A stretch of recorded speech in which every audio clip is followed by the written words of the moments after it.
Hi, this is Kenneth Camunas. I believe na panood mo itong video na to dahil magpa-process ka ng GGives Convert to Cash or GGives Cash Out.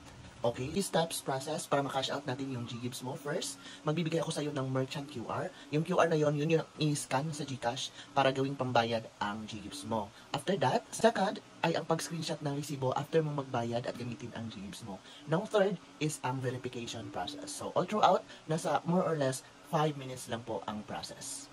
Para sa mas detalyadong process, turuan ko kayo at dadalhin ko kayo sa cellphone. Tara! Okay, dito na tayo sa ating cellphone. Kunyari, nasend ko na yung QR, merchant QR na gamitin natin para sa GGives. So, gagawin nyo lang is isave yung QR na nasend ko. Tapos, open nyo lang yung GCash. Open na natin ang GCash. Pagka-open sa GCash, click nyo lang itong QR. Click nyo to. Tapos, upload QR kayo.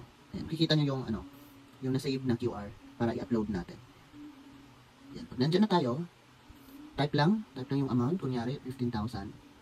Yan, o kunyari 3,000. Yan. Then, click mo lang yung next. Pagka-click mo sa next, ito yung bubungad sa'yo.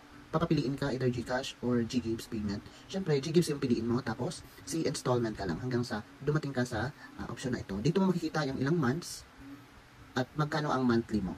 So, after that, scroll up mo lang, tapos i-agree mo, tapos pay with GGives para lalabas yung resibo. Yung resibo na ganito. Yan yung i-screenshot mo at i-send sa akin. So, yun lang.